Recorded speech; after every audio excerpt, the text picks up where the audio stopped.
In this video, go ahead and give the problem a try, and you'll come on back and we'll work through it together. But to set this one up, human body is roughly made of water. Yeah, we have a few other things in there, but we're a good part water. So to a rough approximation, let's assume that a 90 kilogram human is water at 37 degrees Celsius. And they're up in the mountains and they're thirsty, and they decide, well, I'll eat some snow. And so they eat about 80 grams of snow. That's up in the mountains, so it's pretty cold. That snow's at minus 10 Celsius. Well, the heat needed to do that comes from the body. So using this, can you find out what will the change in the body temp of the human be if it was necessary to absorb energy from the human in order to ingest and warm up this ice ball? Give that a shot and then come on back. All right, if you're back, well, any energy that goes into the ice has to come out of the human. So if we can figure out the energy needed to melt that ice and bring it up to the surrounding temperature, we'll know the energy that had to leave the surroundings. So basically there's some Q of the ice, and whatever it gains, the body must lose. But if I'm trying to figure out the change in temp of the human body, Q equals ms delta T, I can solve that change in temp if I know Q, the mass, and the S value. Human body is liquid water, more or less at 37 degrees Celsius. So we know the S value, know the mass, it's 90 kilograms. What I need is that Q, which I can get if I can figure out all the energy that goes into the ice.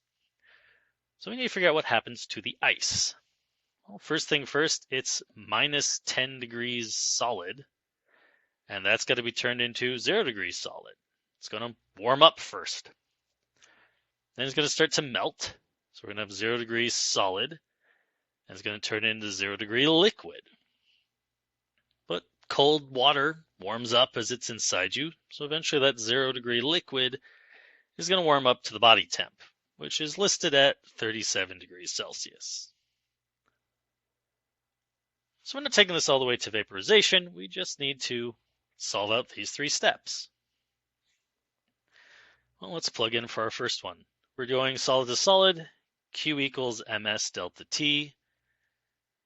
Our mass of our ice is 80 grams. Our S value for solid, 2.05 joules per gram per degree. And we're starting at minus 10 and taking it up to 0. So 0 minus minus 10 is going to be a positive 10. It goes up by 10 degrees, which will come out at 1,640 joules. Second step, we're going through a phase change, so it's Q equals m delta H. I'm going to need my moles as my delta H is in moles. And so 80 grams, it's 18.016 grams of water and 1 mole of water. Approximately 4.44 mole of H2O. So 4.44 mole and 6,020 joules per mole for melting, which is 26,732 joules to go through the melting phase change. And now we got to go through warming up that liquid. Cold water in your gut has to warm up. It's going to be Q equals ms delta T. That is 80 grams of liquid water. It's liquid water, so 4.184 joules per gram per degree. And our temp increase, well, finals 37, initial is 0, so we increase by 37 degrees, which is 12,385 joules, which means our total energy for the ice is 12,385 plus 26,732 plus 1,640 for a total of 40,757 joules. That's the Q of the ice, which means its negative is the amount the energy the body must have lost, transferred it to the ice in order to warm up that ice. So negative 40,757 joules must equal the mass of the body, the S value for, in this case, liquid water, and the delta T of the body. Well, we know the mass of the body is 90,000 grams. We're assuming it's all water. So 4.184 joules per gram per degree times the temperature, times the change in temp.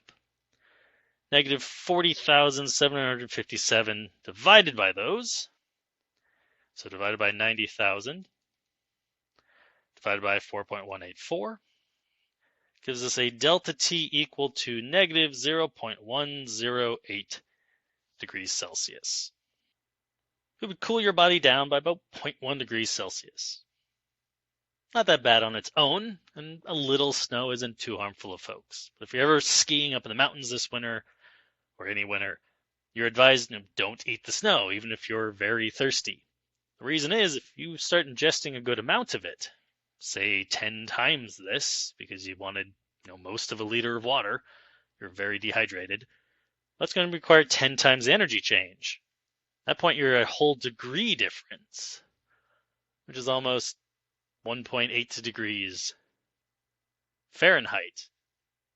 If we're normally 98.6 and you want to bring someone down to 96.8, that's a big change. Once you start cooling down the body too much, it becomes less effective at operating, and it actually gets colder quicker.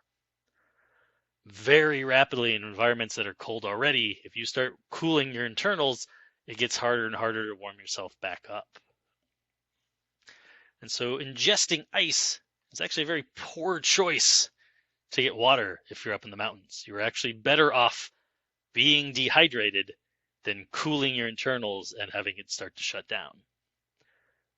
Here's part of where we can recognize why. It has to pull the energy out of your body, and very quickly you start pulling way too much energy out. Anybody who's a stickler for the math may have noticed a problem here. The body would be at 36.9 degrees Celsius in this case, which means it could never have gotten the ice up to 37.